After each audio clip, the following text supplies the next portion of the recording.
Ho, ho, ho, everyone. We finally made it to that time of the year. The time of the year we got around with our friends and family, leave some milk and cookies out for Santa, and turn out to some funky Christmas tunes. Holidays, for the most part, are pretty big in the United States. I mean, it's hundreds of them in the same calendar year. You see, I love holidays. I love to find any excuse to celebrate things I don't care about, just so I get a couple days off from school and work. Holidays are the glue that holds the chaotic puzzle of the American life together. They are the main ones that make sense to be celebrated, like Thanksgiving and Christmas. Both celebrate family and togetherness. Even though both holidays lost a true meaning throughout the years, both are great holidays nonetheless. But on the other hand, it's been shown that all holidays are not created equally. For every Christmas miracle, there are holidays that make you scratch your head and wonder how it's a holiday to begin with. For example, Groundhog Day. Let's talk about how Groundhog Day is one of the most baffling holidays America's ever cooked up. For people who don't understand what the is a Groundhog Day, trust me, you're not the only one. On February 2nd, in Pennsylvania, out of all places, a bunch of grown-ass men whose clothes look straight from the 1900s takes an ugly creature in a groundhog, yes, a groundhog, whose name is Phil. That's the first strike, because ain't nobody in the year 2024 is working on a name like Phil. Why can't they come up with a better name, like Bartholomew or some shit? Anyway, a bunch of grown-ass men take a groundhog out of his habitat. If the groundhog sees a shadow, since he fears his own shadow for some reason, it becomes for 2 moments of wonder. If it does see a shadow, then spring will come earlier than expected. That's right, folks. We've been through a lot of scientific advancements, such as seeing dinosaurs roam on Earth, sending person to the moon. Yet, we still have an animal tradition that relies on literal rodent for its weather predictions. First off, out of all animals that exist in this world, why a freaking groundhog? An animal who main skills include eating grass and, well, that's pretty much it. Ain't no one looking at what groundhogs do in their free time. But it could be an animal that people actually care about, like a dog, cat. I would say Bigfoot to me I don't see the creature again. But scratch all that. Who even decided that groundhog should be a prophet of seeing changes anyway? Did the man from above teach groundhog to predict the weather? And if the groundhog actually told us the weather, what's the point of having a weatherman anyway? I would like to slightly improve that most of groundhog's predictions turn out to be correct. I mean, we've seen weird things on Earth, but I'll be at ease with it. But from 1969 onwards, this dumbass creature over accuracy rate is only 36%. So why are we keeping this holiday alive if the main part of this holiday is fake? To be honest, the only good thing that came from this holiday is the movie itself. If one for this movie, nobody bad on this holiday. But the amount of hate I have for Groundhog Day is 100 times more than I have for Valentine's Day. Valentine's Day is the absolute worst holiday in the entire calendar year. If you're in a relationship, Valentine's Day is one of the most stressful days in the entire year. The holiday has so much pressure, it might as well come with a 30% discount. If you're single, it's a reminder you can never find love.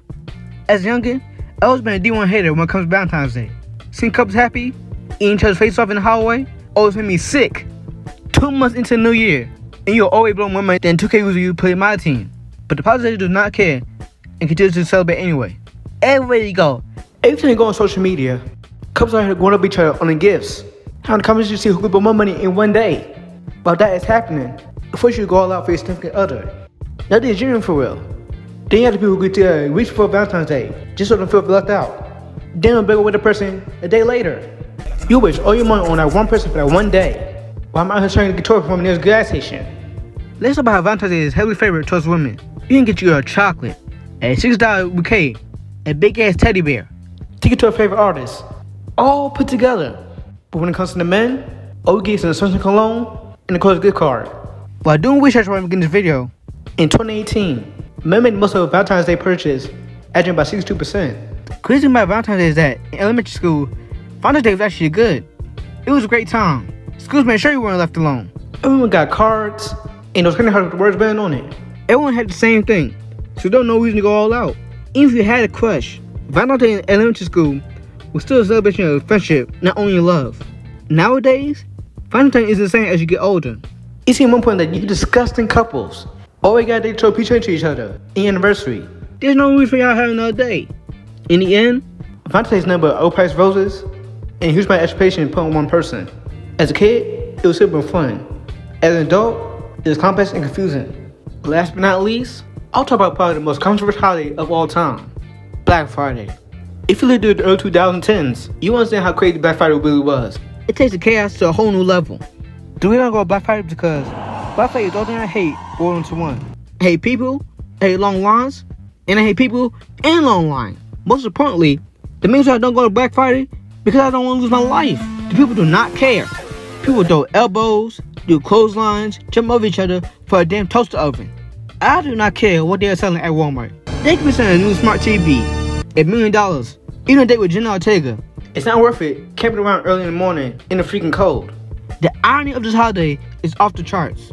Hours before, you just spend time with your family on Thanksgiving, being thankful for what you got. Thanksgiving is a family-oriented holiday.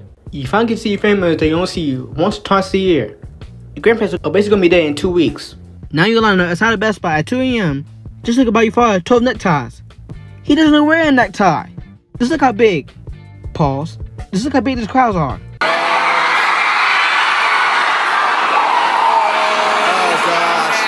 gosh. You would think it was enough that Mike Jackson himself was performing.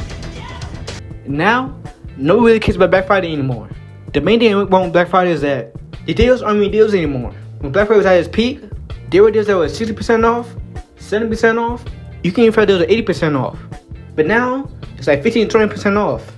And the reason Black Friday fell off is that literally a couple weeks later, Cyber Monday exists. So there's no point in trampling over each other. Don't let talk around like scene from Lion King, meaning you shop for the comfort of your own home. It's funny how it took the world to stop for a couple months for people to finally realize, you know what? This online shop thing ain't too bad. And that's pretty much it. But the houses I just can't stand. I hope they all burn, never to return. Give me a like and subscribe, or say how you code for Christmas.